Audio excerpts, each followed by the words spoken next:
Assalamu alaikum and good morning, good afternoon, or good evening, depending on the time that you're tuning into this, to another Tabadlab Policy Roundtable, but this time all the way from Istanbul in Turkey.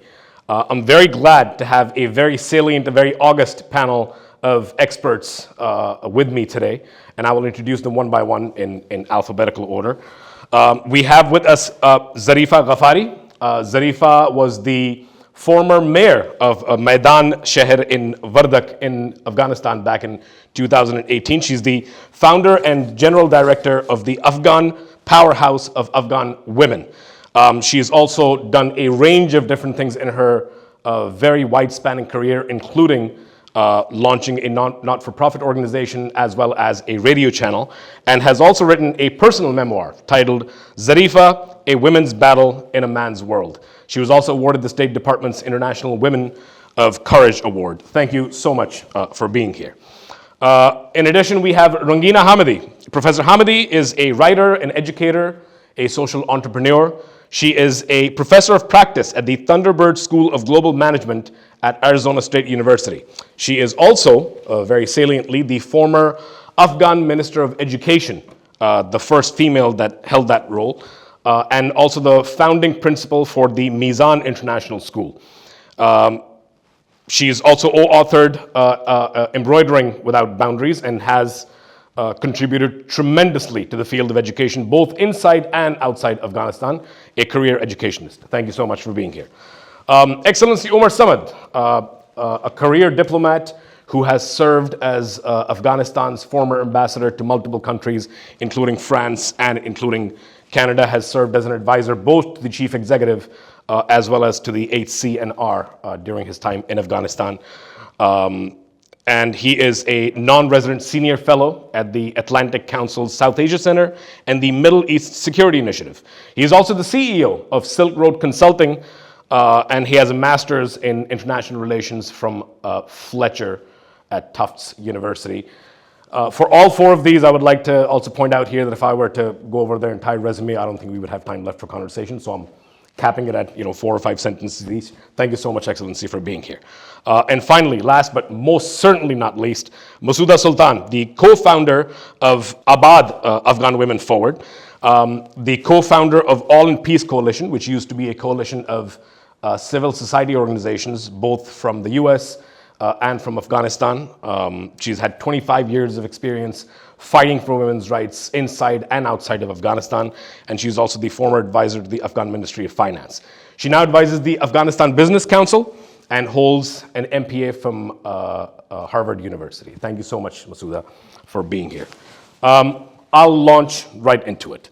So much conversation that we've had on Afghanistan recently has centered around minorities' rights, around women's rights. One point that keeps coming up is about why is it that the IEA should capitulate to any kind of international pressure, because they were in power, then they were removed, they fought this guerrilla war for 20 years, and they've been put back in power with so much vigor and so much potency and so much stronger than they were before. Why should they listen to anyone else? And we saw this reflected when Haibatullah was asked this question, and he said the same sentence that Khomeini had said in Iran, saying that revolution is not about the price of watermelons. But we've seen that change slightly recently, in which some of the statements that have been coming out of the IEA seem to be focused more on providing economic opportunities for the Afghan people, as well as creating better economic ties, both with regional as well as global players. And that seems to, that mode from, we were revolutionaries and we're going to revolutionize everything, to now there needs to be some kind of economic consistency to Afghanistan. That seems to be changing. And I guess my first question to Excellency Samad is, how do you view these developments and some of these statements that have come out recently? And do you feel that there's any kind of softening of certain stances, particularly in the Kandahar group? Thank you so much. Bismillahir Rahmanir Rahim. First of all, thank you for having me on this panel. Sort of last minute, but I'm happy to be here with 3 very able sisters of mine who have done a lot of work on Afghanistan over the years. Listen, I think your question is very pertinent and timely because we are in a flux, in my opinion. Meaning that Afghanistan, after almost 4 years, since the fall of the republic, remains somewhat of a semi-isolated country. It is a country that does not receive foreign aid, but does receive humanitarian assistance, which now is going to be diminished and has diminished quite a bit. So I think there's a realization on the part of the current governing structures that the game and the play is not going to be the same as it has been for the past 4 years. So the economy is going to be center stage because the Afghan people, almost 40 million men, women, children, some of whom live under very constrained and dire conditions, have a very real need for livelihoods, for jobs, for income generation. And that has been lacking quite a bit, even though this current governance structure is trying probably its best to the extent possible to generate revenues, to create jobs, to work on infrastructure. We hear all of that, but it is not sufficient. On the other hand, the international community is shifting, and we see this diminished assistance from the United States, which was a main donor, and especially in terms of humanitarian assistance. So the United Nations and all its agencies who have been in Afghanistan, all the major NGOs who have been in Afghanistan, who have been working on this path, are feeling the pressure. And you can see that there's somewhere between, if I'm not mistaken, 10 to 15% of the annual demand for assistance that has been committed. The rest is missing. So this is a huge shock to Afghanistan, and something needs to be done, and the Taliban or the IEA being in charge has the bulk of the responsibility on itself. So they have to think about re-engagement with the international community, engagement with the Afghan population, how to look at the economic side of the equation, and also address the very potent issues that are preventing Afghanistan from being reincorporated into the international community. So I think that there are some major questions that are being raised right now. I hope that the leadership, and especially the leadership that is the decision-making leadership in Kandahar, realizes what is happening. I hope they get the message. I hope they hear the voices. I hope they realize where Afghanistan stands and what needs to be done from now on. That's a great response. Thank you, Mr. Samad. And I also want to point out here that, when we speak about these things, often the question is asked about, when and on what parameters will the Taliban capitulate to certain international demands for the international community to then engage on its terms with the Afghan Taliban. And the question increasingly is beginning to be, why is it that not a two-way street? Why can't one side capitulate on one thing and the other side capitulates on something else? Because things have to get done.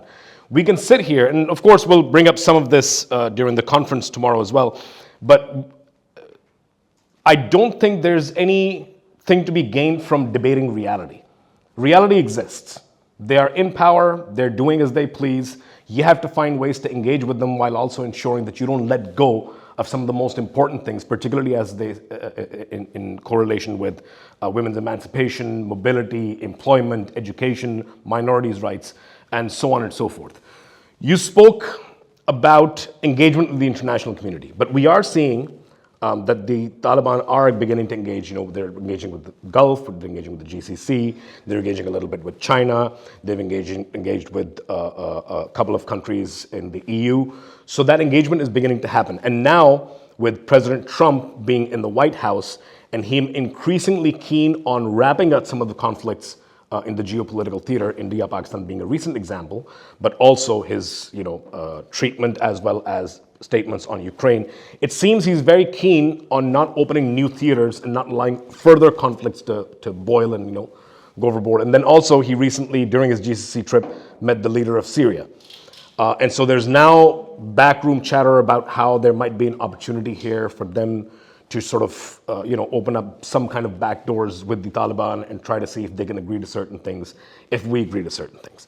So in relation to that, and I'll ask this of you, Professor, with everything that you've observed from your vantage point all the way in Arizona and the educationists that you surround yourself with, do you see anything improving in that sense, particularly given the changing dynamics of geopolitics around the world? Thank you for the question. It's a loaded question. No softballs. If I can be completely honest, to tag along on what Mr. Omar has said, is that there's this assumption that that engagement with the Taliban was not happening for 4 years. And the reality is, we all know it, that engagement has been happening, probably not in the most public way that we're accustomed to and used to, and particularly how the world dealt with the Islamic Republic of Afghanistan for 20 years. But it's a different type of engagement. It's a secret, quiet, behind doors, behind walls engagement. So that's the reality that I live with, knowing that there's no way that there's no engagement, both from the regional actors, but also from global actors. Financing, supporting, the fact that Afghanistan's economy, granted that yes, it has been shifted from a development frame to a humanitarian frame, but that's a political shift, because technically speaking, the world cannot support development in the context of not even recognizing the reality, as you spoke, that exists on the ground. So how else do you go about it? You call it something else, which is humanitarian aid. And so, in essence, the humanitarian aid, although, and I'm not going to question and be a conspiracy theorist here to say that the humanitarian aid has not been spent on people or creation of jobs, there's no way that the administration in charge right now has not benefited from that. By the jobs that they have inserted themselves in, from the taxes that organizations and entities are paying, to just all modes of operation that are continuing. So I think it's naive to think that there hasn't been any engagement and now there's slowly an opening. I think what has happened is whatever has been happening for 4 years, it's probably taking a little bit more of a solid shape. With the international politics changing as well, new administration in place with new policies, new worldview really, a new outlook. So I too agree with my brother here that I hope that there's a positive change. I really wish and pray for a positive outcome for Afghanistan and its 40 million people, men, women, and children. Regimes will come and go, as we've witnessed. We've all lived through a very drastic regime change. All my life, I've witnessed from afar and from within a variety of changes coming and going. But the hope as an Afghan, and particularly as an Afghan woman and a mother, is to hope that whoever's leading and whoever is engaging at whatever level, and I'm sure it's mostly men, probably no women at all, definitely not from the Afghan side, that I hope that they can think beyond just their self-power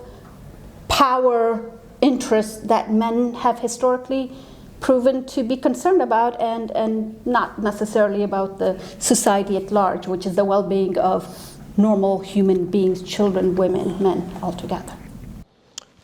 As a man professor, it's hard for me to counter that argument about the nature of men, particularly in our part of the world. And I agree with you. You go from a 2-decade-old fighting force that needs a kinetic enemy to be, to validate itself, to governance structures where you need money, you need resources, you need salaries, you need to employ these, by some estimates, 70, 80,000 troops across the entire system of governance, and that there's no circumstance under which certain benefits have not been gained under that system. And I also agree in that you can change the name of what the thing is, but if the thing remains the same, is there really any change? We've seen during the years of the Republic, there was a lot of infrastructure that was built, and I don't necessarily mean physical infrastructure. I mean, you were the Minister of Education. She was the mayor of Maidan Sheher. And so we saw a lot of progress in terms of women's rights, but also a lot of progress in terms of the way systems and structures, not just physical things, were set up. And we saw, of course, the systematic either dismantling or sidelining a lot of these systems. And while some Afghan nationals, particularly those with connections that had international careers or new people were able to leave the country, or the US helped them, or the Europeans helped them leave the country. For example, the translators. There are, of course, a lot of individuals that were part and parcel of this infrastructure that are still in Afghanistan. And they have no way of leaving. And their lives have been completely upended. And 4 years later, the question then becomes that of sustainability, longevity, and in what ways can some of the work that, for example, you have done, and Masouda, you've done in 25 years that you worked in Afghanistan, and you've done, how that can be upheld, or in sort of shadowy ways kind of bolstered or improved, and I keep hearing of these online schools, these underground schools, and I'm sure this question and this conversation in particular, for you especially, given your lifelong career as an educationist, is a very painful one. But in your view, seeing all of this infrastructure getting dismantled, do you feel that some of the conditionalities that are now being put on Afghanistan can take that into account, and how that can be leveraged to create any kind of breathing room for those marginalized communities that find themselves facing the brunt of some of the measures that have been taken by the Afghan Taliban? First of all, thank you so much for having me. So pleased to be here. I'm meeting most of all of them first time after the fall, so it's a pleasure being here. Actually, the main problem is, I believe, that we, not only the Taliban, the entire types of structures of governments, or maybe leaders or leaderships coming to Afghanistan since I remember, as long as I remember, and as much as I studied and read about it, it's been like not something coming from Afghan people themselves to them. It's not something from within the country, and the view, the need, the wants, and the voice of Afghan people is always missing in the middle. And that is the biggest challenge. The second biggest challenge entirely for the conflicts in Afghanistan, I'm talking overall, is the policies.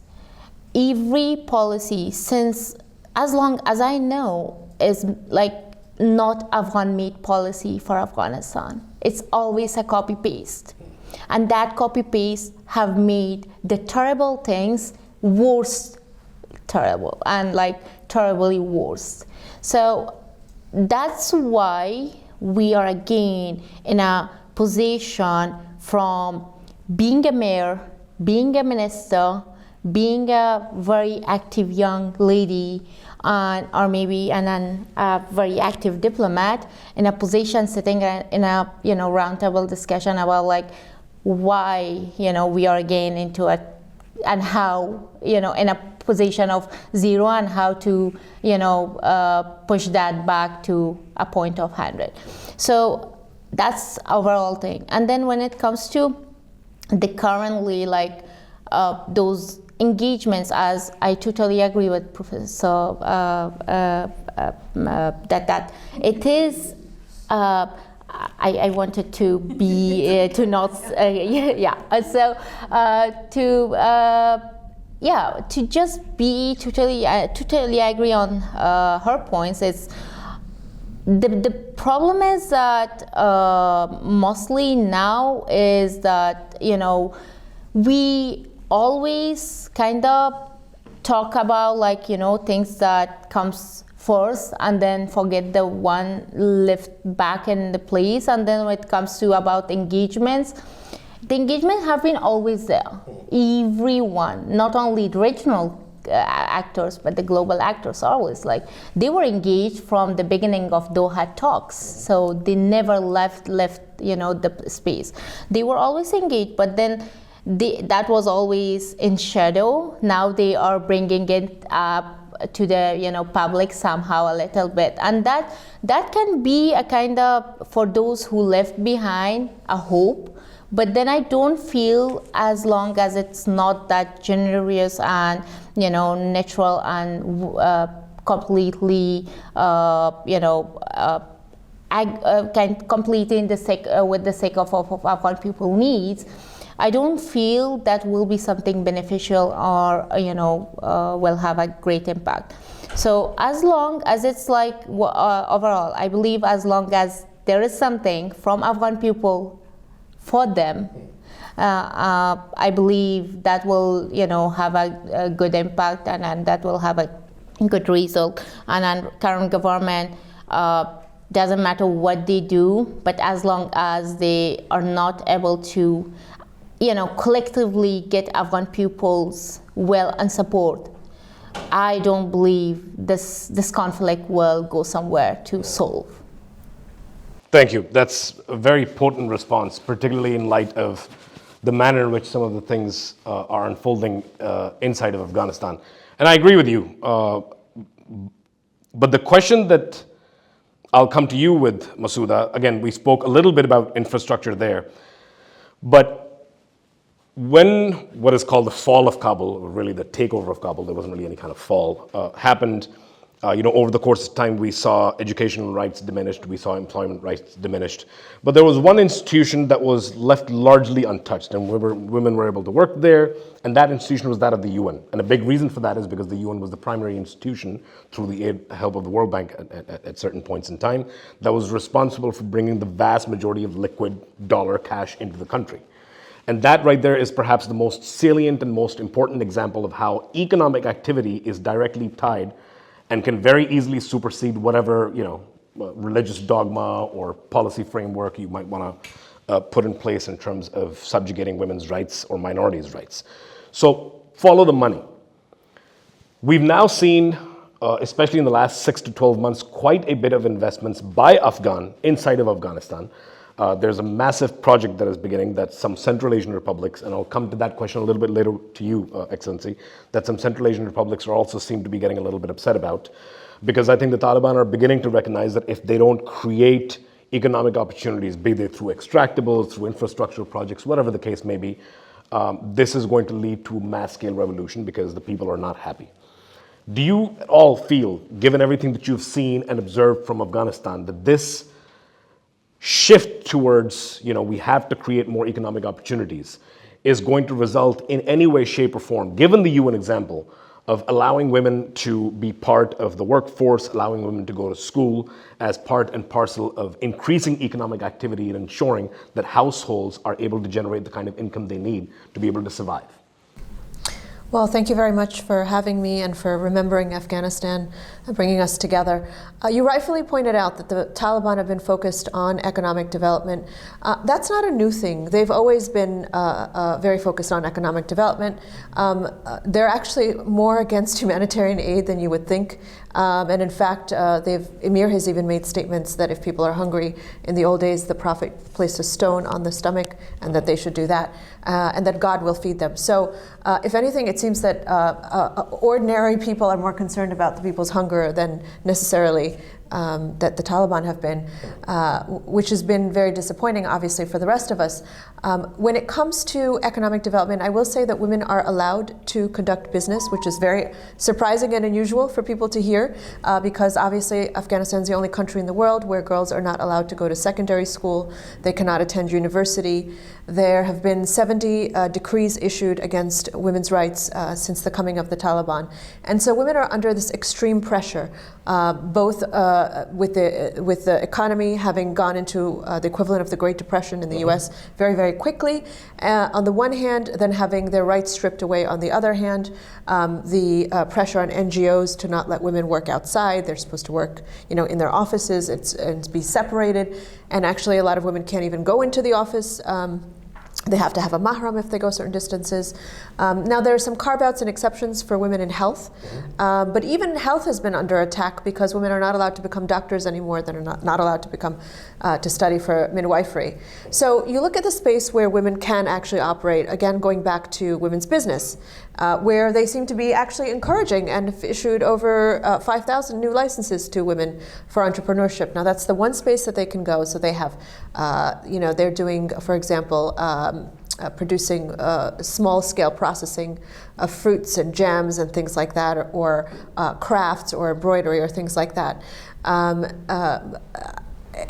So a lot of women have tried to conduct themselves in this space. The problem is it's such a disjointed policy. Like you're telling women you can't study, but you can become a businesswoman. Okay, well, how do you learn how to count? How do you learn how to read? How do you learn how to do those things? Now, education is allowed till the 3rd grade, and that, in a weird, funny way, like the bright, I always look for the bright. I'm an optimist by nature, and I can sit here and tell you about all the terrible things that are happening to Afghan women, but would like to think about where can we have progress? And the fact that girls are allowed to study till 3rd grade, which is basic literacy, is something that we can potentially work with, right? So Afghan women's literacy greatly improved with the US investment and the last 20 years, and by the work of people like Minister Hamidi as education minister. We got to about 25% literacy for women, which is still low for the region, but it's pretty high for Afghanistan. The question now is, will, under the current regime, there be enough girls passing up till 3rd grade that the literacy rate can actually potentially expand? Or is there just not enough schools, not enough services, et cetera, and the fact that they're taken out after 3rd grade? I mean, obviously, what can you do if you have a basic education? You can read and write, but you don't have access to actual knowledge. There's the internet, but not a lot of people have access to the internet because it's just not available, it's expensive, smartphones, et cetera. So generally very bad, but potentially if one could imagine that girls can get basic literacy at higher numbers and masses, that when this potential revolution that people are talking about, or a change of government, or something internally in the Taliban potentially happens, because we do know that beyond the emir and his inner circle, the other potential successors, be they the Minister of Interior or the Minister of Defense, or others that are more Kabul-based and willing to engage with the international community, they happen to be more pro-women's education and pro-women's rights, is what we hear. We've all been hearing this. So potentially, if there was some shift in policy, that would then open up the door for those girls who were at basic literacy to then study further. I really appreciate your comments for one major reason, and that is, so often when we have conversations about Afghanistan, the little rays of hope and the little points of optimism and looking at things from a point of view of, okay, but sure, but where is there, a little bit of light shining through that we can capitalize on? So I appreciate those comments very much. In fact, I was having this conversation with a professor in Kabul who will be attending the conference, and one of the things that he said was, women are only allowed to study until, or girls are only allowed to study until the 3rd grade, but perhaps we can redefine what 3rd grade actually is and what is taught all the way up to 3rd grade, and that's one way to sort of, retweak and bypass and teach some key skills by the 3rd grade that under normal circumstances young girls learn by the 7th or 8th grade, and that's one way of working within the system until we can find a way to expand the system. And of course there's something to be said about 5,000 licenses, and that's a good starting point. I personally would say that 5,000 licenses for a population that is approaching 40 million is a drop in the bucket, but it's something to sort of work on and capitalize on and say, look, this has happened, here's a direct result in terms of the economic contribution to the economy and how that can be taken forth. Excellency, we spoke a little bit about Central Asia. That's the point that I want to come to, because these are predominantly secular countries. One of them, as you know, is providing some free electricity to Afghanistan as well. And it seems that there's increased engagement with these countries, both behind closed doors as well as on face value. And I'm wondering, given Afghanistan's role as the heart of Asia, because if you are to connect Far East to the Middle East or Central Asia to South Asia, the heart is Afghanistan. You can't do anything without that. That's the principal reason why Uzbekistan has done that railway study going from Tashkent through Mazar Sharif all the way into Peshawar. Do you see any kind of leverage points that the Central Asian republics and their leadership could use to bring about some kind of positive change in Afghanistan in exchange for increased economic interdependence and regional activity? Now, I think all sides are trying and have tried. They do realize that there's potential for more. There is potential for growth. There's potential for benefit for all sides. I think that if you look at the whole picture, you realize that engagement with the West is very narrow, and it's very shallow at the same time. It's sort of a de facto ad hoc type of engagement through Doha and occasionally in Kabul with some If you look at engagement with the region, you see a very different picture. And with some countries, even more engagement exists. So, and most of it is economics based, and it's driven by some level of investment, not much, but mostly countries wanting either trade, transit, or some type of engagement with the Taliban administration in order to create the space, I think, that would then create some leverage. But leverage for what is the question? And leverage that is functional and is effective is another issue. Every country, of course, is after its own interests. So what needs to happen here is that the current administration in Afghanistan needs to be very clear as to what Afghan national interests are. And then they also need to listen to the voices of the people, the voices of the business community, the voice of those who may be interested in investment, and those who are sending money back to Afghanistan to support families, communities. All of that counts at the end of the day. So I think that Central Asia has become a very interesting example of how new relationships can expand and be built. Uzbekistan is at the forefront somehow. Tajikistan, of course, for all kinds of reasons, is sort of withholding. Very wary, but yes. it's showing signs. But it's showing signs of new realism, as I would call it. Kazakhstan and Turkmenistan, in its own way, are all very much interested, including Kyrgyzstan. And then you have China. China, which is a huge, of course, player in all of this. And China is following the Chinese model of long-term, somewhat investment in Afghanistan. They're not looking for immediate returns. They're not looking for large scale, but they're placing their bets. And I think they're very strategic about it. Then you have the two other large neighbors, Iran and Pakistan. And I think with Iran and Pakistan, we have the usual agendas. The usual sort of opportunities, which sometimes we take advantage of and sometimes we don't. And we have the usual obstacles. And some of it has to do with the large refugee populations that exist. Now the pushback of some refugees back into Afghanistan from both countries is creating a bit of friction between the three nations, between Afghanistan, Pakistan, and Afghanistan and Iran. And then you have issues that have to do with narcotics, issues that have to do with security. So it becomes political, security-driven, and it sort of overshadows economics, trade, investment, and all other facets of relationships. So you see this, and this has happened for decades. So this is nothing new between these three countries. We go through these phases, the ups and down phases, and I hope that we can find a better formula moving forward, realizing that Afghanistan has certain needs, but also offers certain opportunities.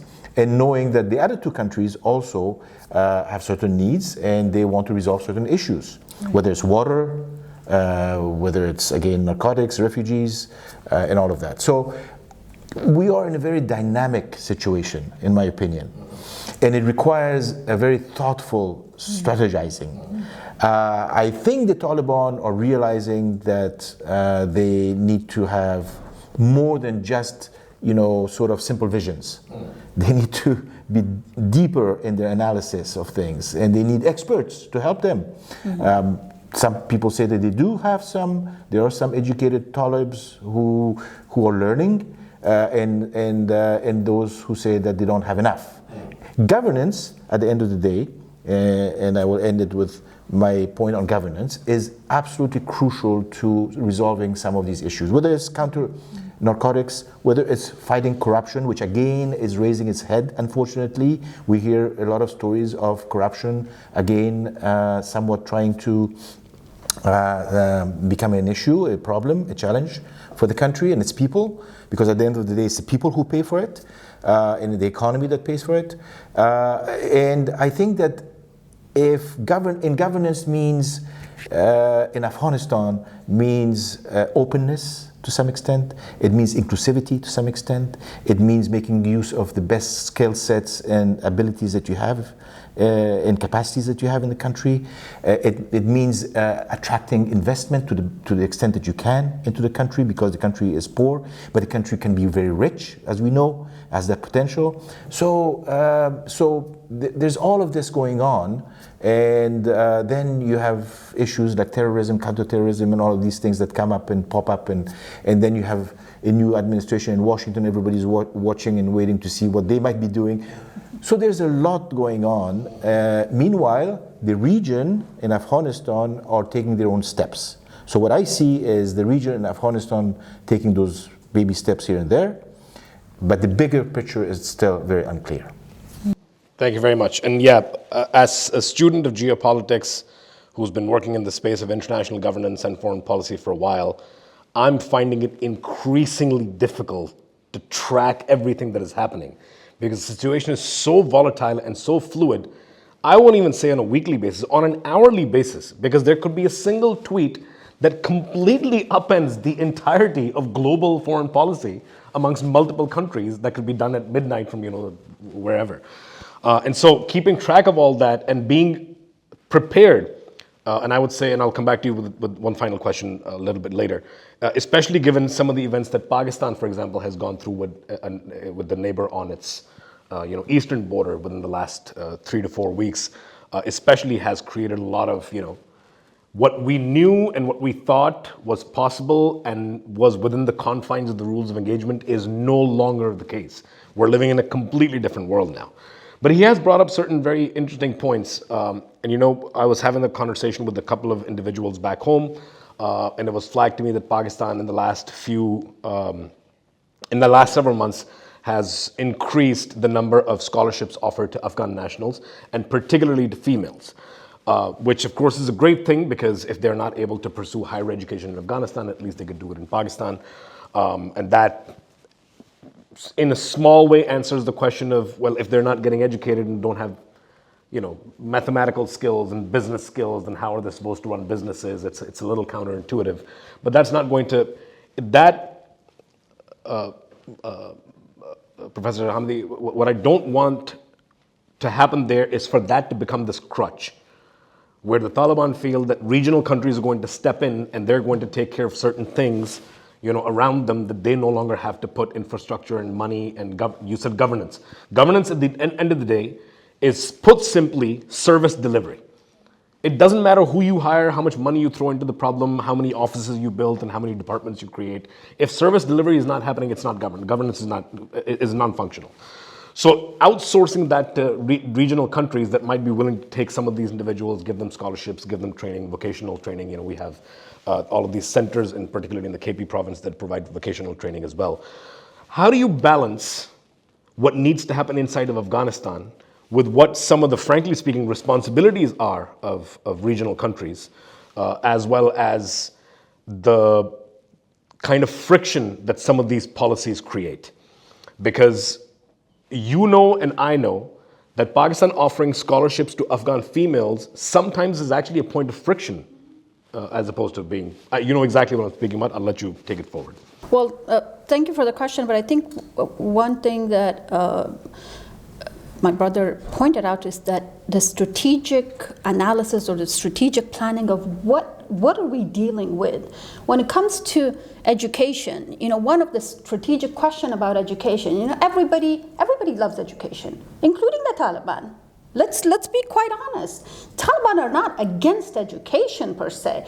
They're against the type of education that they perceive to be a threat to their ideology of what an education should be. Very important. And many people don't pay attention to that critical idea. Now, unfortunately, Afghanistan's educational history, particularly for women and girls, it has begun more than 100 years ago with politics. Girls' education's foundation, modern education, that is, the schooling education, has always had some politics attached to it. And then in the 50 years of constant chaotic regime changes, different ideologies coming and going, has always used and abused women and girls' autonomy in the space of education to benefit their ideology.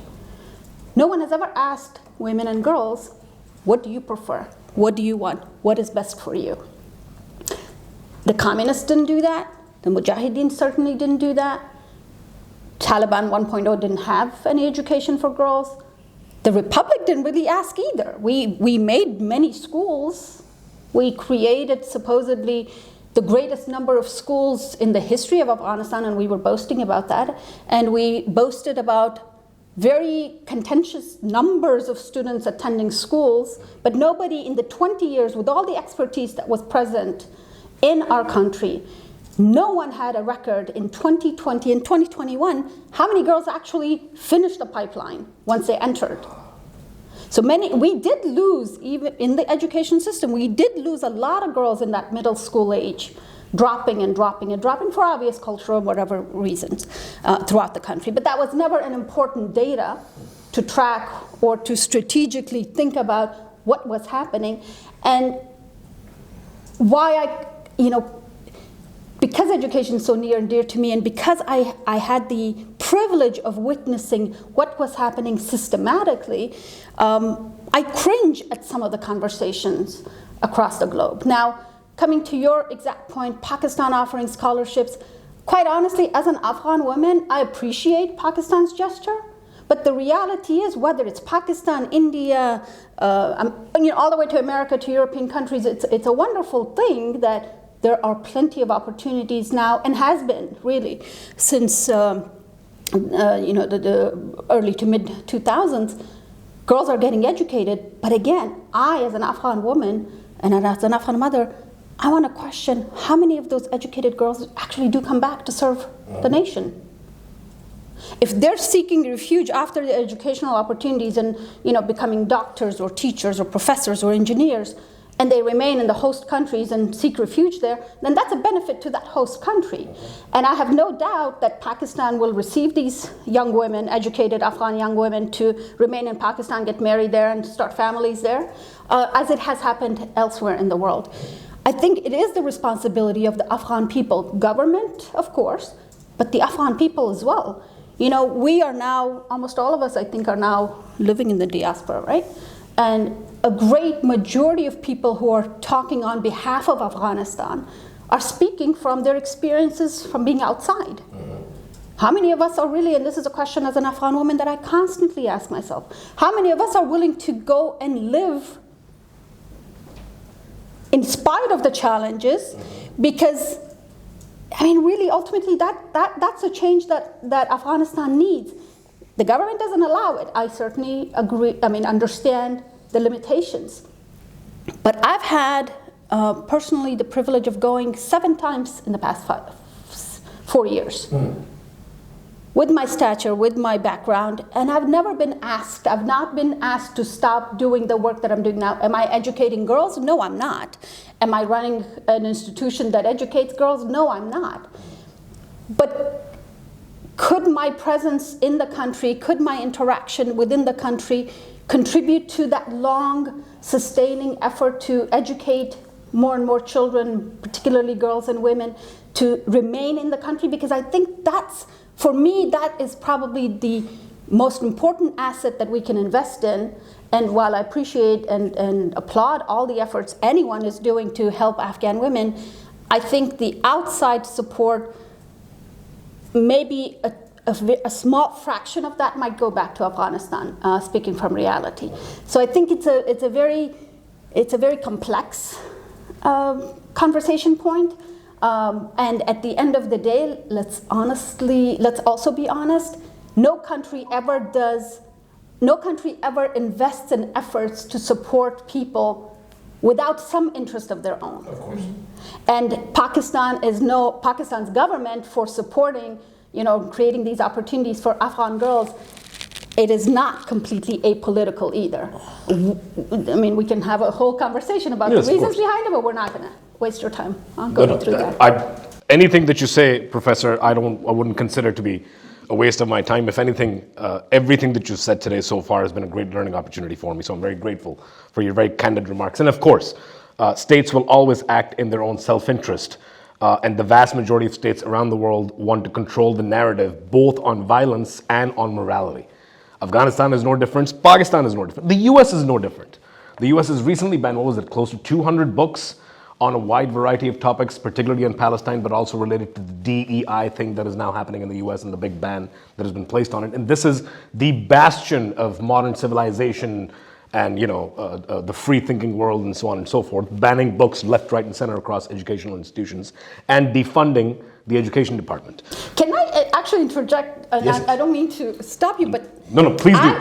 I would rather than providing scholarships for Afghan girls, I wish the Pakistani government and institutions and people would advocate to their partners across the border, because let's not forget the historic relationship between the entity that's in power in Afghanistan and Pakistan. Instead of publicly saying that this is a cultural issue, that this is a code of conduct of the Pashtun Wali, instead of offering scholarships, let's have a serious conversation from a point of reference of privilege to really challenge the Taliban to say, is this really a cultural issue or a religious issue that this ban is?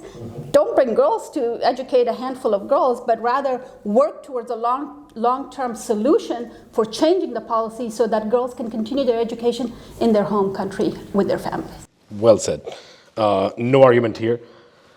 I had a different question for you, but she's raised a very, very interesting point in everything that she said, and I would like for you to continue that point, particularly from the point of view of if we are to speak about girls in Afghanistan, regional actors sort of stepping up to create space and dialogue for, okay, you want a certain type of education, can we at least agree on mathematics is a good thing, right? Basic literacy in mathematics is a good thing, basic literacy in English is a good thing, basic literacy in science is a good thing, and then if we can use just these basics, we don't have to get into the morality-based subjects as they're viewed sometimes, what is pluralism and what is individuality and all of those sort of subjects that certain powers that be in Afghanistan might frown upon. So if you were to design something like that, what would that conversation or what would that design actually look like? Especially having worked with the Republic in your days as a mayor and seeing the system firsthand and setting up pieces and parcels of it firsthand. How do you see that unfolding in terms of designing that actual policy and presenting them with an actual option in terms of, hey, let's move past the third grade because here are some basics that we can agree on? Thank you for the question. Before coming to that one, just want to point on the collective discussion all of us had, especially on the, there is some small lights. There are always those, conversations about those small lights and then how big applause that small lights gets and appreciations. But for me, coming from a time that we had women ministers, we had millions of girls going to university, 100,000 to schools, 100,000 girls going to university. 30%, near about 30% of national budget was because of women's economic engagements in government and out of government. Coming from that point into a point of let's be happy and applaud third, class of school, I don't feel okay with that. And I don't really agree on that. I can be optimistic about it, but I can't be, someone to applaud it. Because I feel it's we are living in a time that people are going about thinking about living in Mars, and why Afghanistan going from that 100 thing to being happy with this third grade of school. So that's something I wanted to point. And when it comes to this conversation about how we change, I believe all the regional actors in Afghanistan, with Afghanistan, and particularly with Taliban, especially countries like Pakistan, Iran, China, Russia, those have been not only biggest sponsors of this group, but directly involved in creating this entire entity. So I believe they can play a very crucial role. But then there is this question that if you know something is, we all know that, like everyone knows that if something kills you, you will never touch it. If something destroys your root, you will stay always far from it. The education, women's independence, women's ability, women's power, women's, ability to not only be someone for themselves, but for the community, is a very, the Taliban sees it as a threat to their power, as a threat to their, entire structure.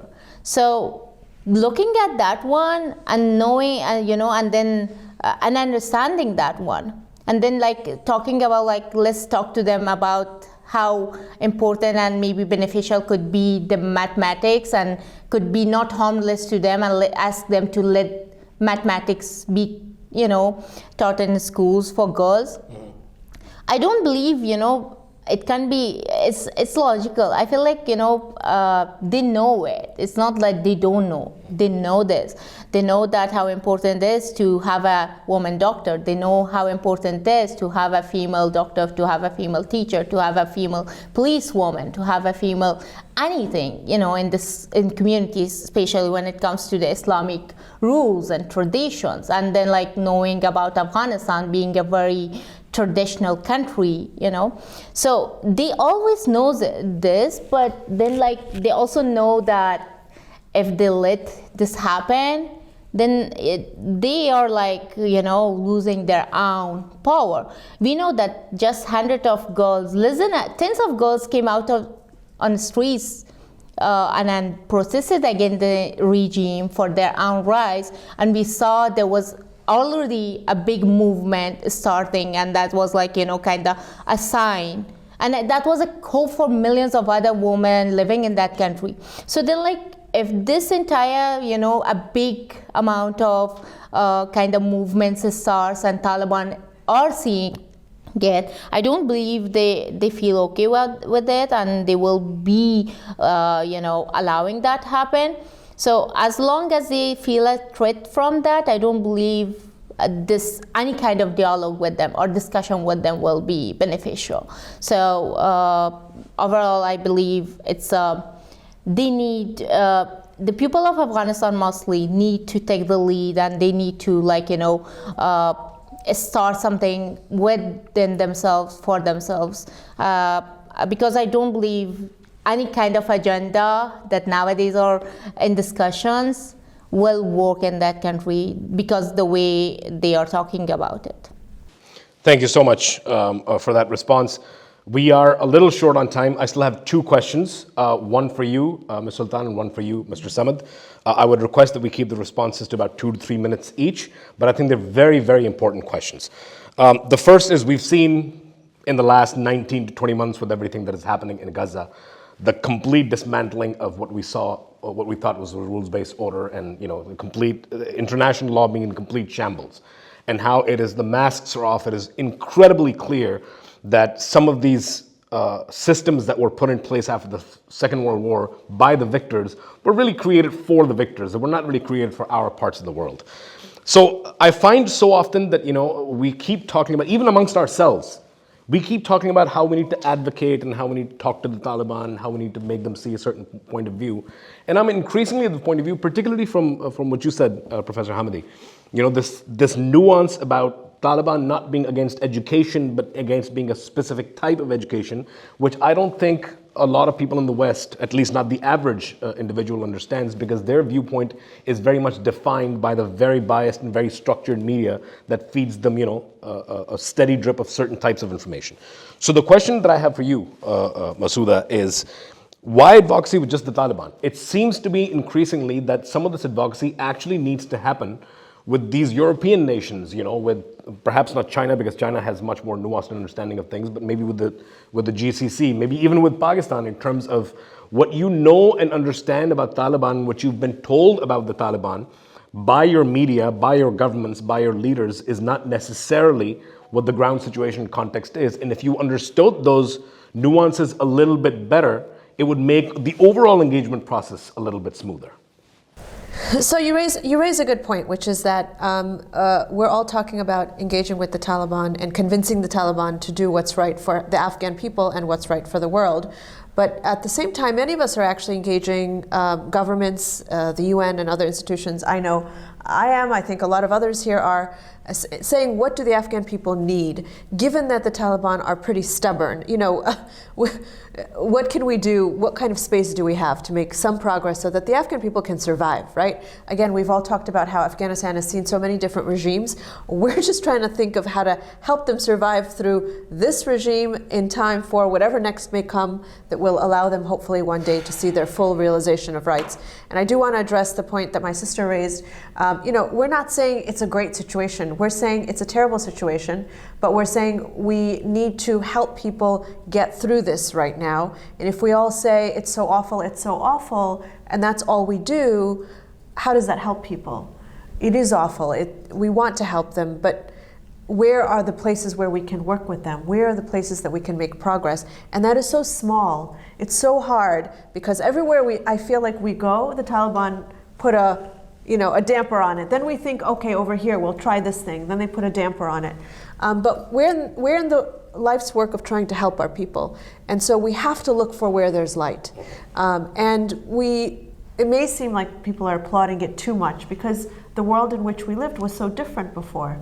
I realize that as well. And that's very, very hard to take. But moving forward, I think the question of where can the West or the other governments engage with the Taliban, how can they find places to make progress until real progress can be made. We know we're making progress in a very small space right now. But getting back to the economic issues, if women have prosperity, if women have families have food on the table, if they get educated even to a basic level, if they start to get smartphones, if the internet becomes cheaper, these are all ways that people can emerge out of a dark situation into a somewhat better situation. And for the other governments to understand, for example, I know there's been a lot of controversy and debate over the madrasa system and how that is, and we don't want to be churning out hundreds of thousands of extremists every day through the madrasa system. There's been also talk about the Taliban allowing women to have basic math and science classes, for example, within the madrasa classes. A lot of Western governments don't want to be seen as supporting a madrasa system. So there's some complexities and some problems there. Can the Taliban pull this off on their own? It doesn't seem so. There's still questions about what is actually being taught in the madrasas. There's not like one uniform curriculum. It's very mixed, and there's a lot of haphazard stuff going on. Sometimes you think in Afghanistan maybe certain things should happen, they don't happen.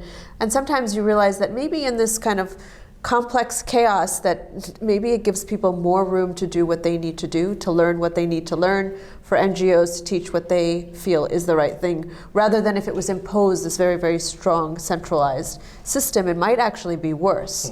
So that's what we're grappling with. It's very complex and it's ever changing, as was mentioned. Thank you very much, Masouda, for that response. As I said, we're short on time. Excellency, I'll ask you one final thing, and that has to do with, we spoke a little bit about geopolitics. We spoke about how in the last few weeks, especially for Pakistan, geopolitics has taken a completely different shape and form. And this is, of course, my opinion. I'm not forcing it on anybody else. Given what has happened in Pakistan and India, and in my view, the extreme humiliation of the international front that India has faced, and some of the diplomatic opportunities that Pakistan has seen rise in the last 3 or 4 weeks, how do you see that affecting the regional dynamic, particularly with Afghanistan, and particularly in terms of how some of these regional actors will act towards this part of the world? Well, there's no doubt that any flashpoint, any crisis, regional or beyond regional, has an impact, direct or indirect. In this case, two countries with whom Afghanistan has had very good relations, people-to-people relations for decades and more, have an historic problem that hasn't been resolved. To me, it means that it's a lesson in trying to resolve problems when you can. The issue between India and Pakistan started way back in 1947, 48. There have been many resolutions in the United Nations, including Resolution 47, going all the way back to today. I think that there have been many opportunities to take a different path and prevent what just happened from happening. And I'm saying this coming from a country that has also had a lot of missed opportunities along the way. We could have resolved the Taliban issue in 2002, 2003, 2004. I was a witness to all of that. Exactly. And I know where the obstacles came from and who prevented us from taking that route. We would not have been in the position that we are today talking about female education in Afghanistan if we had resolved it back then. I am of the view that even if we had properly managed the peace and the reconciliation process in 2020-21, even before August 15th, we would have been in a different position if we had managed it properly. So you see, there are some very basic lessons from your history, India's history, China's history, everybody's history, and our own, and our bilateral relationship, Pakistan and Afghanistan. I know where some of the fault lines lie, and where we made mistakes, where you may have made mistakes. I'm talking about our leaderships, the political leaderships. We would have resolved many issues along the way, and we wouldn't have been, for example, maybe we would not have faced the Soviet invasion. See, but this is now looking back into things that have happened, and it doesn't solve anything. But the point is, I hope we learn the lessons. I hope we can take advantage of any opportunity that comes to reconcile, to bring peace, to build trust. And at the end of the day, all of that means prosperity, means development, means growth, means a better region, better neighborhood, less friction, less war, less pain, less misery. Because this region has seen a lot of this. And I, as an Afghan, wish both countries to learn from those lessons, as I wish my own to learn from those lessons as well. Thank you very much, Excellency. We were speaking a little bit earlier about how some of the questions that I've raised and some of the things that we've spoken about, we wish we had 4 or 5 hours or a couple of days to really sort of break all of those things down. In another lifetime, I used to be a full-time journalist. And right now, I feel like I'm 100% made of questions and not flesh and bones. And I wish I could, go on and ask you so many other questions, but we're out of time. And I'm sure these conversations will continue off camera in another fora, including tomorrow. But thank you very much, Excellency Samad, Professor Hamidi, Mayor Ghafani, as well as the great and articulate Masouda Sultan for being with us here today on this panel and giving us your very valuable viewpoints. I said earlier, and I wasn't pandering, it's given me a lot to think about. And I feel like I've just been given like a bit of a reading list to really kind of just go through and, read and understand a lot of the issues and a lot of the points that were raised. And that, in my view, is the principal purpose of these things, to make people think. And I'll close with this. There is an Afghan politician that I had a conversation with 7 or 8 years ago. And they said something very interesting that has stuck with me for a very long time. They said, the Afghani, the rupee, the dollar, the euro, all of these are great currencies. But for our part of the world, if you are to survive, the currency that we all need is hope. And for that, for you especially, I'm very, very grateful. Thank you once again for joining us. This has been another Tabadlab Policy Roundtable. My name is Azishan Salahuddin. Thank you so much for joining us, and we will see you on the next one.